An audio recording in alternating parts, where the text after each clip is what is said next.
There is a voice inside you that feels older than the moment you are standing in. It arrives before thought finishes forming, before emotion has a chance to settle into shape. It doesn't ask permission.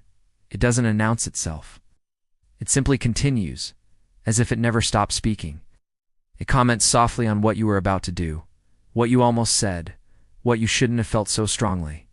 The tone is familiar enough that you rarely question it. It feels like the background noise of your mind, like the hum of a room you've lived in for years.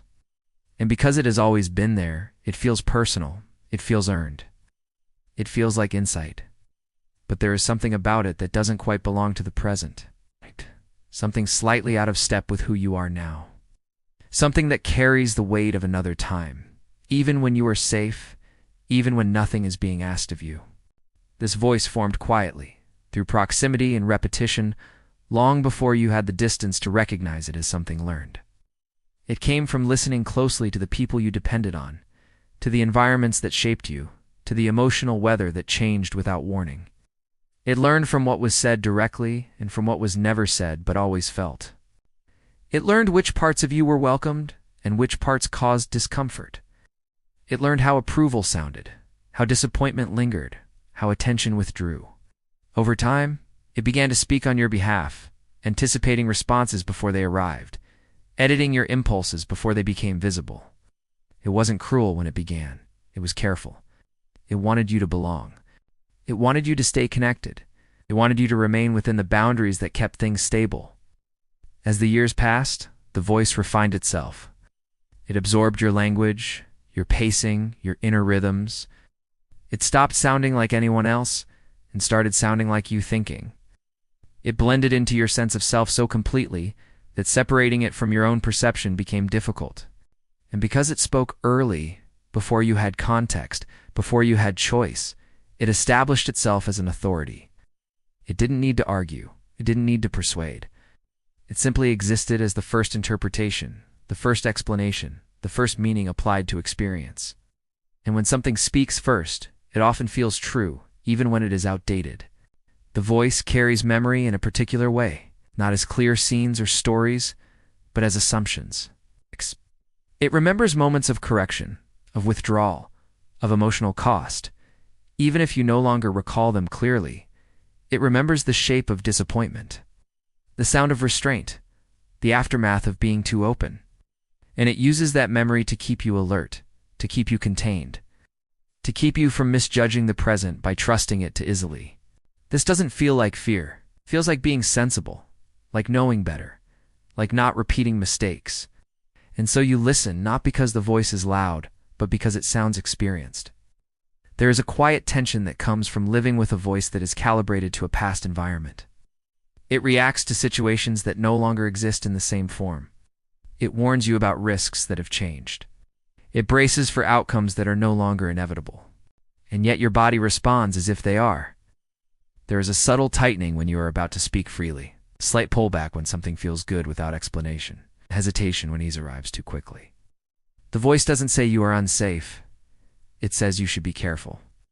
And that distinction is part of why it remains so convincing. You might notice how this voice shows up most clearly in moments of possibility, not just in moments of difficulty. It appears when you are close to expressing something true, when you are seen without trying, when you consider taking up more space than usual. It reminds you of balance, of moderation, of the importance of not expecting too much. And because it frames itself as restraint rather than denial, it feels reasonable. It feels like maturity. It feels like knowing the limits of the world. But over time, this restraint creates a quiet narrowing of experience. A sense that you are always slightly managing yourself, even when no one else is watching. There is often confusion around this voice because it doesn't feel imposed. It feels internal. It uses your own syntax, your own memories, your own logic. So questioning it can feel destabilizing. As if you are questioning your own judgment rather than a learned pattern. The voice doesn't need to dominate. It only needs to be constant. And constancy creates familiarity. Familiarity creates trust. Even when that trust is no longer aligned with who you are becoming. Understanding this doesn't require resistance. It doesn't ask you to replace the voice or argue with it. It only opens the possibility that not everything you think reflects who you are now. that some thoughts are echoes rather than origins, that some inner tones belong to earlier conditions, earlier dependencies, earlier versions of yourself who needed guidance to survive emotional complexity. Seeing this doesn't diminish your intelligence or agency. It contextualizes them. It places them within a larger timeline. There can be a quiet relief in realizing that you are not obligated to believe every thought simply because it appears in your mind. Not in a way that demands action or change, but in a way that softens identification. The voice may still speak, but it doesn't have to define the entirety of your inner landscape. There can be room for other sensations, other perceptions, other ways of being present that don't immediately translate experience into caution. That room doesn't need to be filled. It doesn't need to become something. It can remain open, undefined, unclaimed. A pause between interpretation and reaction. Space where you are not correcting yourself or preparing for consequence. A space where awareness exists without commentary. This space doesn't announce itself either. It is quiet in a different way, less vigilant, less shaped by history, more anchored in what is actually happening now. You don't have to hold on to this understanding tightly. You don't have to remember it all the time. It can come and go. It can surface briefly and then fade back into the background. Nothing needs to be resolved. Nothing needs to be concluded. The voice from the past may continue to speak. It likely will because it was built through repetition, not choice. But its presence doesn't mean it is the final authority on who you are or what you can hold. It may simply be one sound among many, one layer in a wider field of awareness. And beneath it, there can be a quieter recognition, not another voice, not a correction, not an answer, just a sense of being here now, without immediate interpretation. A sense that you exist beyond what narrates you, that your life is larger than the commentary shaped by earlier years, and you can let that sense remain soft, unnamed, unused. It doesn't need to guide you anywhere. It doesn't need to change you. It can simply exist alongside the voice that once helped you navigate a world that required vigilance. Both can be present.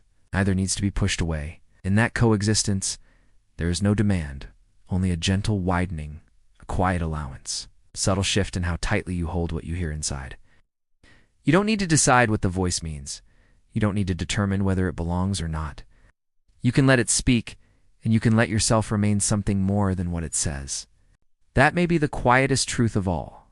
Not something to act on, not something to fix, just something to notice. Slowly, in your own time, without urgency. Without expectation, without needing the past to stop echoing in order for the present to be real.